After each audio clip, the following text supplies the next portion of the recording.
Oh. Whoa. Bring it on back.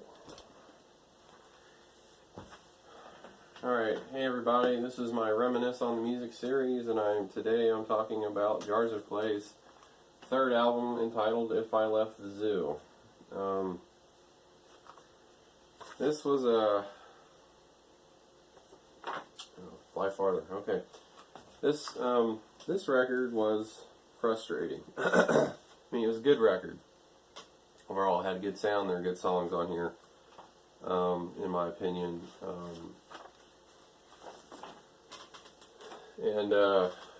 But there were things that the book was confusing for me.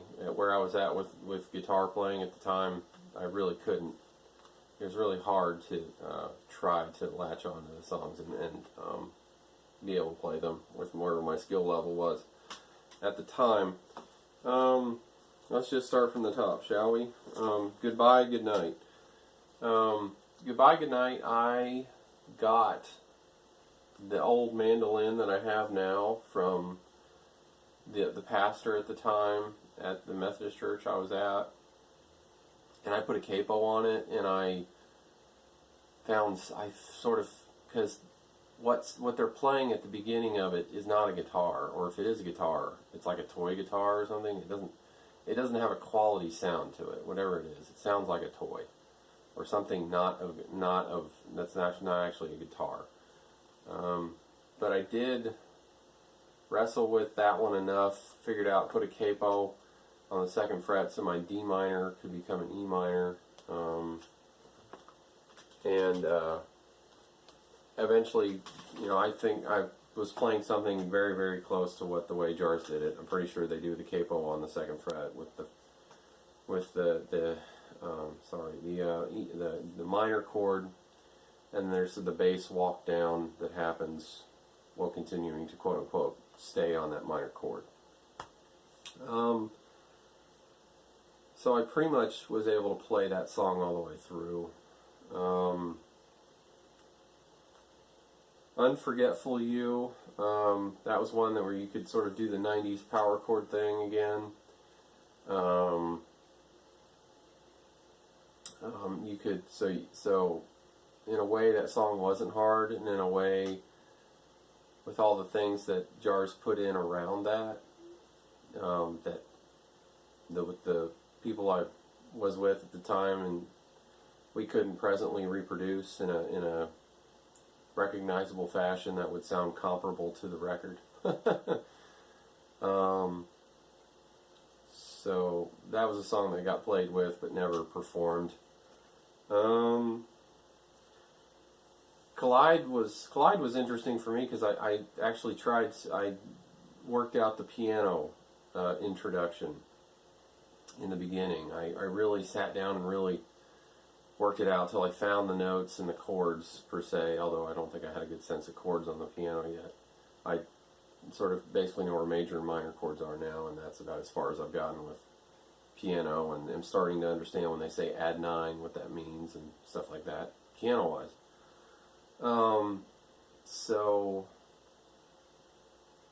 But yeah, that's when I figured out, and I think I was learning how to play John Lennon's, I think the song's called Love. I think it's love is feeling, feeling is love. Love is, yeah, that song. So I was learning that, and I learned this at the same time. I think was around that time. And I think I was starting to take piano lessons with Janie Cochran. Hey Janie, if you're watching, thank you for the lessons. And I still, even as rusted as my memory is still using those basic things to help me play when I try to sit down and play still on the piano. Sorry. So that was Collide. No One Loves Me Like You. There was one that was basically in the key of G, so since that's where I started from, that's one I think I gave attention to and tried to play, and may have performed it once with the church band years later after the record came out. Famous Last Words, I think I might have tried to play that somewhat because it's in the key of A and things. Sad Clown, one could say it has a Beatles-esque sound to it. I mean, definitely Jars of Clay has a lot of love for the Beatles.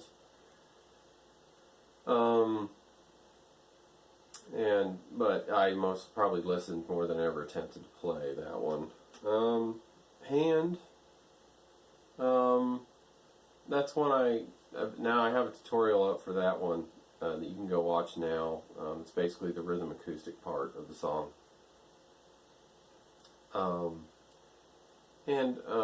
So I eventually came around to learning that one more. I guess probably mostly for the sake of the channel. I did. I'm Alright, good song. You got the spiritual gospel singers in the background that sound nice, God bless white people, God bless all people, especially the ones that aren't white. That have soul and good sound. Grace, Grace is a funny memory. I was at the Bubble Makers tour, and I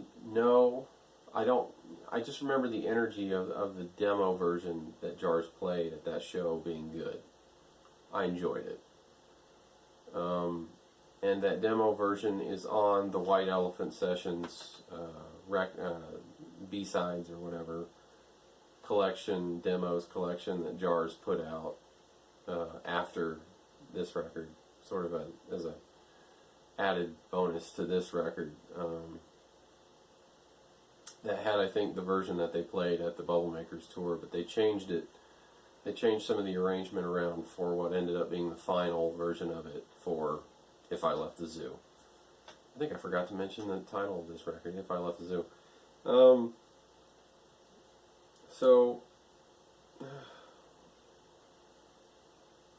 Famous Last Words. I should go back to Famous Last Words. Famous Last Words, because I learned Frail, that minor seventh chord in there and the way it's made, that da-da-da, and you capo however many frets you capo. Hang on a second.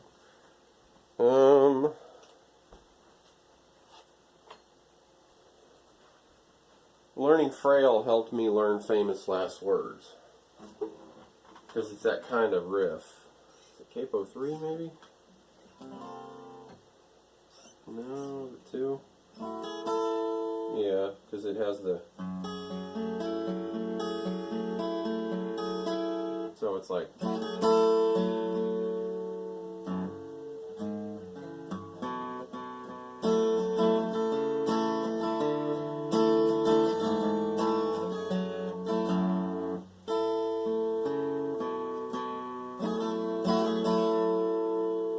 But the root bass note's different, so yeah.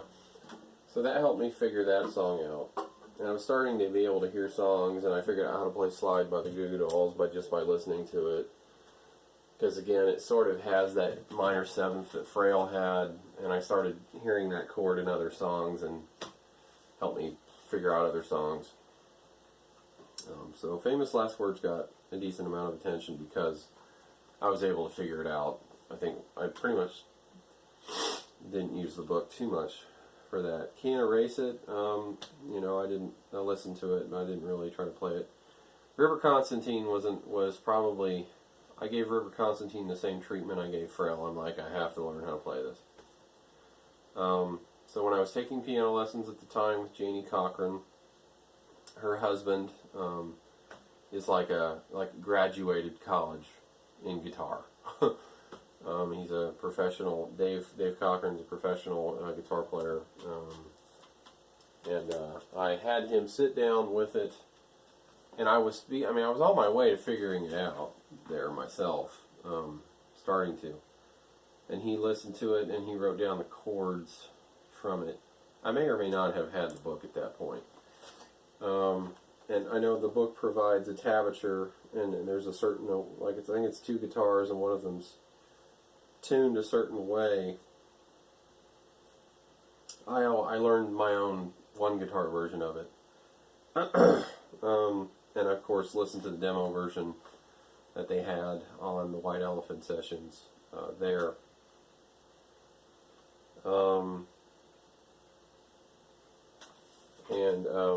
But yeah, I worked out my own version. I made a video. There's a video on the channel to watch if you want to watch that, or if you learned the book version, good for you. But yeah, I mean, I just transcribed by Peter Sawchuk. It's just and good. I mean, the guy he probably knew what he was doing more. And there's chord boxes to help you here, but I don't know. I guess I was sort of stubborn or stuck, or like, oh, if I can't figure it out, then I just won't play it, or probably my patience wasn't so good then, and my skill wasn't so good either, so I kind of eventually, like I said, muddled my way through a lot of these songs. But yeah, I didn't fall in love with this record the way I fell in love with the first and the second record, and that's okay. It was still a good record, and the 11th Hour came out next, and all that stuff. But yeah, I mean there were some milestones. Like I said, River Constantine was a milestone. Goodbye Goodnight was a milestone. Excuse me. What was the one I was just going on about with Frail being the helper with that? Famous Last Words, probably. And later on, No One Loves Me Like You, and then my version of Hand that I have that I think is pretty comparable to the original. So I guess I would say in terms of videos you can find a video for Goodbye Goodnight. You should be able to find a video for No One Loves Me Like You. You can find a video for Hand, and you should be able to find a video for River Constantine. I'm pretty sure I've already done videos for those songs, and later on in life I'll try to cover the rest, but those were probably the songs for me that stood out from this record. And yeah, I probably tended to latch on to songs that I actually felt I could play at the time, or things or later on in life now can play, and things like that, and songs that are within reach. So, but anyway, that's my reminisce on the music for Jars of Clay's If I Left the Zoo.